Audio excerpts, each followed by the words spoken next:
अस्सलामुअलैकुम नाज़रीन, आप देख रहे हैं निसार वतन NW न्यूज़ HD और मैं हूं आपकी होस्ट नाज। और अब चलते हैं आज की अहम खबरों की तरफ।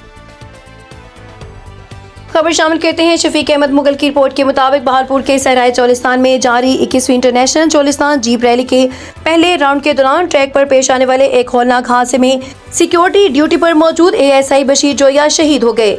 FIR के मुताबिक हादसा फैसल शादी खेल की गफलत और लापरवाही के नतीजे में पेश आया, जब तेज रफ्तार गाड़ी बेकाबू होकर 15 से 20 फुट तक ट्रैक से बाहर निकल गई और सिक्योरिटी ड्यूटी पर मौजूद ASI बशीर जोया पर चढ़ गई। दीगर पुलिस एहलकार अपनी जानें बचाने में कामयाब हो गए। हादसे के फौरन बाद रेस्क्यू 1122 की टीमें मौके पर पहुंची, ताहम बशीर जोया जानबाज न हो सके।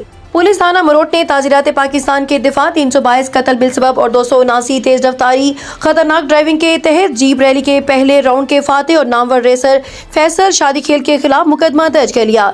शहीद ASI बशीर जोया की नमाज जनाजा अब्दुल रज़ाक शहीद पुलिस लाइन बहावनगर में अदा कर दी गई। नमाज जनाजा में कामरान असगर, डिप्टी कमिश्नर जुल्फकार अली बून और पाक आर्मी और पुलिस अफसरान समेत शहरियों की बड़ी तादाद में शिरकत की।